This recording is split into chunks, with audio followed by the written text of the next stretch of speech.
धन्यवाद संचालक महोदय।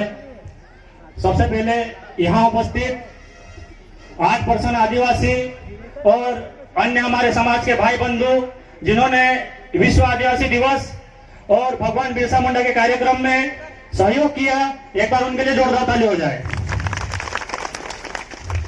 साथियों, जैसे कि हमारे पूर्व वक्ता आदरणीय सरपंच साहब ने बहुत अच्छी बात बोली कि आदिवासी समाज एक भोला वाला समाज है, परंतु सरपंच साहब मैं एक बात और स्पष्ट कह देना चाहता हूं कि ये वो समाज है जिसको देख करके शेर भी अपना रास्ता बदल लेता है सामने चलने के बाद में।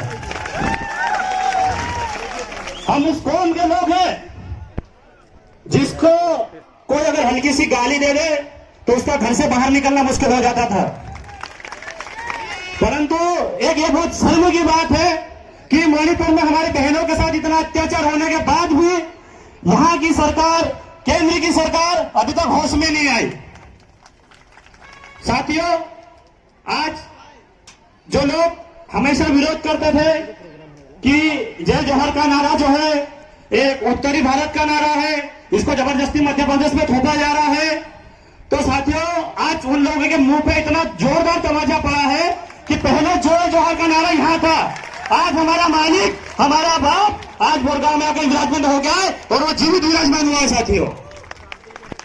साथियों, हमारा जो गाथा स्थापना हुआ, मैं उनके सम्मान में 2 लाइन कहना चाहूंगा कि चाहते तो मखमल के गद्दे पर सो जाते चद्दर ताने, चाहते तो मखमल के गद्दे पर सो जाते चद्दर ताने। आवश्यकता क्या थी समाज के लिए जो चले रक्त बहाने, आवश्यकता क्या थी जो समाज के लिए चले रक्त बहाने।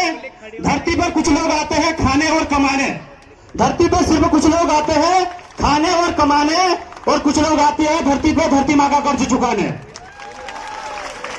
तो ऐसे हमारे महापुरुष भगवान बिरसा मुंडा जी आज जिनकी बदौलत आदिवासियों के पास 1 एकड़ 2 एकड़ 5 एकड़ जमीन है। साथियों, आजादी के समय जब भगवान बिरसा मुंडा ने लड़ाई लड़ी, उस समय हमारे पास अनुमानित कम से कम 65% जमीन थी, और आज के समय में मात्र 3% जमीन बच गई है।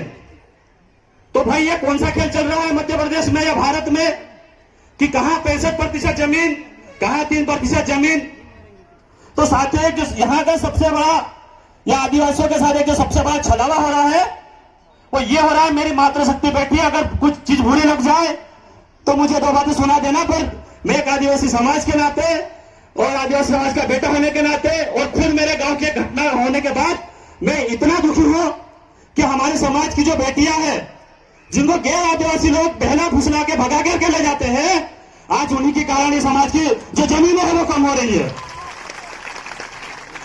रीजन क्या है भाई? ये लोग ये चीजें कर क्यों रही है? एक ये माइंड गेम चल रहा है, एक प्लानिंग चल रही है कि आदिवासियों को कम कैसे किया जाए, क्योंकि हमारे जो महापुरुष है इन लोगों ने हमको ऐसी ऐसी चीजें, ऐसे ऐसे पावर देके गए हैं जो हमको इस भारत देश का मूल मालिक बनाते हैं। तो इन मूल मालिकों से मालिकाना हक कैसे छीने? तो जो षड्यंत्र चल रहा है, जैसे कि अभी मैंने बोला कि 65% 3 जमीन आ गई, 3% हो गई, तो ये हो कैसे रहा है? यही काम राजनीति में भी हो रहा है, क्योंकि समाज से हमको एक हमारी बेटियों के से बहलाया फुसलाया जाता है। और जैसे हम लोग अभी बीच में देख रहे थे कि अभी एक भारत में ये मध्य प्रदेश में कानून आया लव जिहाद से, तो भाई लव जिहाद तो ठीक है, हम सम्मान करते हैं, पर ट्राइबल जिहाद का क्या? ट्राइबल जिहाद का क्या, जिसमें हमारी बहनों को बहला फुसला करके आप लोग शादियां कर रहे हो, उनके नाम पे चुनाव लड़ रहे हो और उनके नाम पे बड़ी बड़ी फैक्ट्रियां खोल रहे हो। हमको उन लोगों को सम्मान करना चाहिए क्या? बस 2 हाथ उठा के बोले सम्मान करना चाहिए क्या? तो फिर वो लोग समाज से गद्दारी करके, समाज के नाम पे चुनाव लड़के और समाज के नाम पे बड़े बड़े कारखाने खोल के कैसे बैठे? साथियों, आज क्योंकि सरकार इस बात पर ध्यान नहीं दे रही है। सरकार के जो विधायक बन के जाते हैं, जो सांसद बन के जाते हैं, वो इतने निकम्मे बन के जाते हैं क्योंकि आदिवासियों के जमीन का दर्द नहीं दिखता है। साथियों, क्या कारण है कि विधानसभा में इस मुद्दा नहीं उठाते हैं कि आदिवासी की जो बहन अगर मान लो कोई जाती है तो हमें जाए तो जाए, उसका कम से कम जाति प्रमाण पत्र कैंसिल कर दो। आने वाले समय में अगर 50% ये लोग ये ट्राइबल जिहाद जो नहीं रुक जाए तो फिर बताना। साथियों, एक विधायक ऐसा नहीं है जो विधानसभा में बैठ के ये प्रस्ताव बनाए अगर कोई आदिवासी समाज की बेटी अगर गैर आदिवासी समाज में जाती है तो उसका कास्ट सर्टिफिकेट कैंसिल कर दिया जाए। तो इनकी जो माइंड गेम जो जहर चल रही है, हमको इन जड़ों को काटना पड़ेगा साथियों, क्योंकि यही हो रहा है। आए दिन हम लोग देख रहे हैं। मेरे गांव की घटना बताता हूं। हमारे ही एक मेरे सामने की बहन एक गैर आदिवासी समाज में चली जाती है और बाद में बोलते हैं कि मैं परिवार वालों को नहीं पहचानती हूं। अरे भाई कैसे नहीं पहचानती?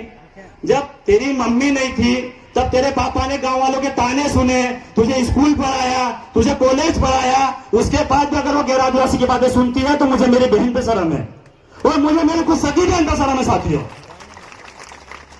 तो ये प्लानिंग हमको रोकना पड़ेगी। दूसरा, अभी कुछ लोग हैं जो चुनाव आने के समय पे ना बहुत बड़े समाज सेवी बन के उभरते हैं।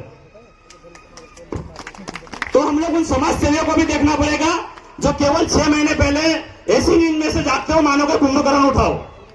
तो हमको ऐसे कुंभकर्णों को पहचानना पड़ेगा साथियों। सही है गलत है? 5 साल जब समाज पर अत्याचार होता तब कहां थे भाई? जब हमारे भाई को हमारे बहनों को 5 फीट गड्ढे में गाड़ते थे तब कहां थे? तब नींदें नहीं खुली। अब 6 महीने, ये 4 महीने बाद में चुनाव आ गए, सब बड़ी बड़ी रैलियां कर रहे हैं। कोई स्वाभिमान रैली कर रहा है, कोई फलानी यात्रा निकाल रहा है, कोई ढिमकी यात्रा निकाल रहा है।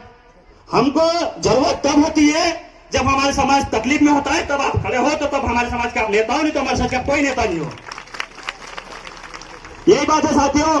दूसरी, मैं एक अंतिम चार पंक्ति पढ़ना चाहूंगा। एक बहनों के सम्मान में एक कवि की एक अच्छी कविता है, मैं पढ़ के सुनाना चाहूंगा कि हमारे मान से गुथी हुई चोटियां सुन ले, हमारे मान से गुथी हुई चोटियां सुन ले, यह मेरी बात मेरे घर की बेटियां सुन ले। वह तुम्हें चांद सितारों की बातें बोलेगा, वह तुम्हें चांद सितारों की बातें बोलेगा, वह नई बहारों की बातें बोलेगा, प्यार का सुनहरा जाल तुम्हें दिखाएगा, वो मोहब्बत के नए नए राग सुनाएगा। उसके बाद निकाह भी पड़ेगा तुमसे, उसके बाद निकाह भी पड़ेगा तुमसे। तुम्हें लगेगा कि तुम पर सदा मरेगा वो, मगर वो प्रेम को बदनाम करके छोड़ेगा, तुम्हारे नाम को एक दिन बदनाम करके छोड़ेगा। तो साथियों, हमें यह चीज रोकना है। दूसरी, जो मैंने नए अभी जो 4 महीने पहले होश में आए, उन भाइयों के लिए भी एक बात है कि बलिदानियों की इस वीर गाथा में तुम बलिदान का एक पन्ना जोड़ दो। बलिदान की इस वीर गाथा में तुम बलिदान का एक पन्ना जोड़ दो, या तो जन्म समर्पित कर दो समाज के लिए, या समाज का नाम लेना छोड़ दो। धन्यवाद साथियों। जय जोहार, जय आदिवासी, जिंदाबाद।